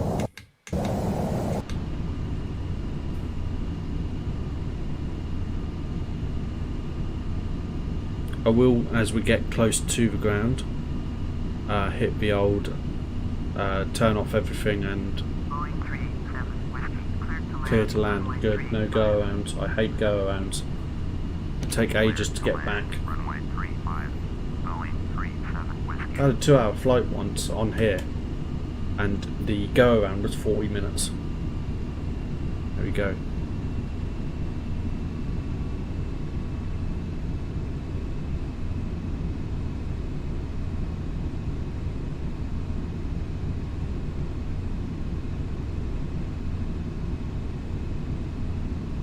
I wasn't far off, was I? I said 8 o'clock.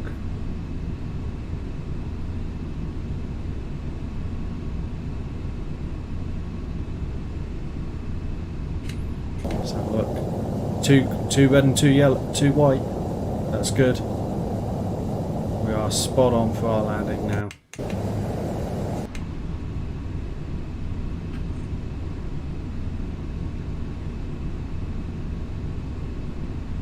Right, here we go. Manual flying. There we go.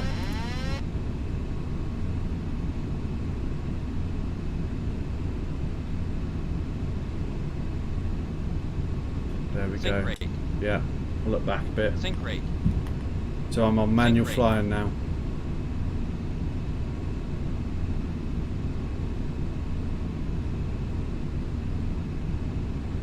I have no idea where the runway is, so I'm having to just sort of pull up a little bit. We're a bit low. I'm going to pull up now.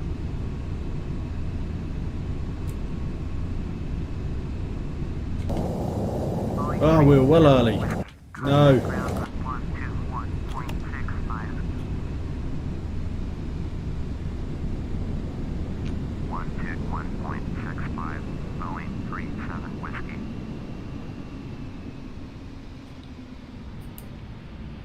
Right, we're going to take taxiway F, I think. That was poor. That's the probably the worst one yet, guys.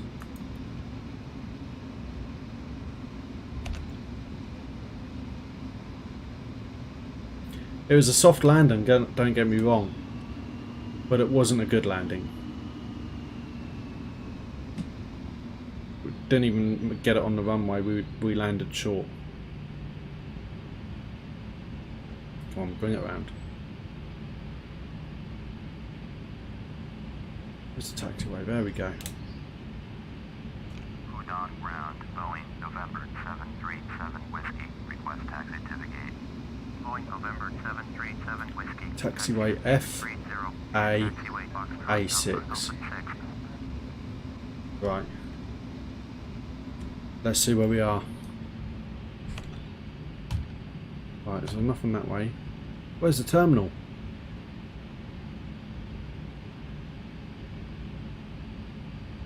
Yeah. Right. Aggressive taxi. I don't know why I stopped working. Used to always work. Now. I need to find A6. Must be that way. I'm going to go that way.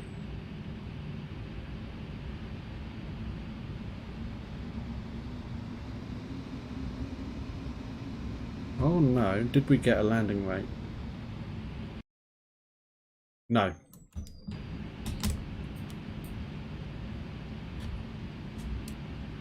So that didn't work. Come on. I really can't wait to get a rudder. So what we can do is probably, right, we need A6.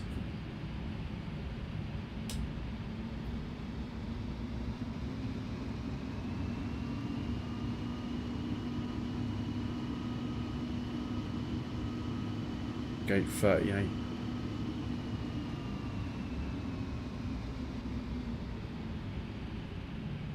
Any idea where A6 is, guys?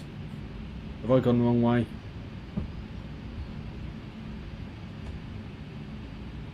T4.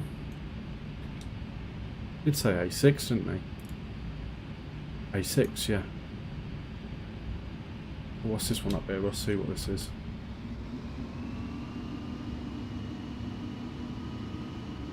Oh, it's right, we went the right way. That's fine. That's the other thing I like about X-Plane is, not that I have it obviously, but you get proper, you can get with ortho maps and, oh, what's it, Avitab? You can get full on, right, A6.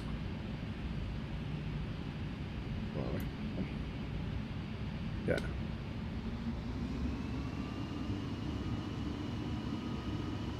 Where you can actually get maps of the airports.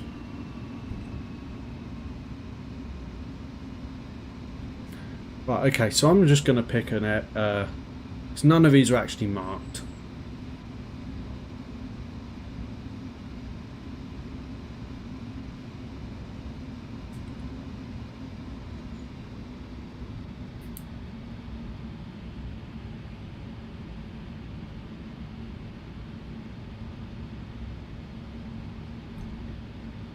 A little bit late there.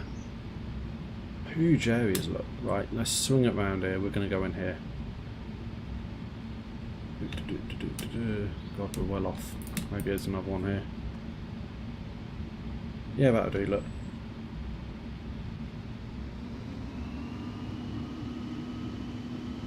Just going to swing it round. Swing it round. There we go.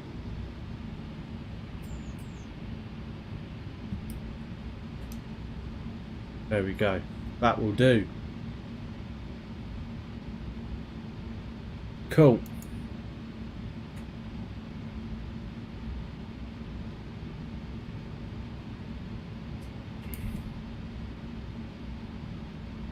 There we go. Awesome. Right. APU on. APU generator on. And we can cut engine 2 and engine 1.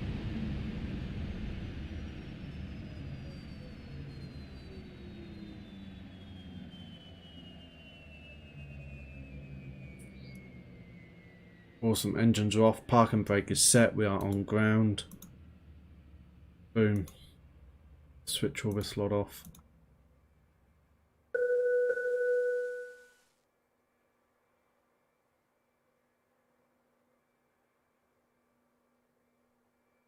Awesome.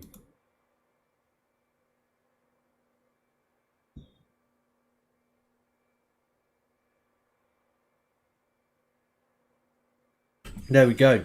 We have landed. We have arrived at Shanghai, and we are all good, apart from a slightly dodgy landing.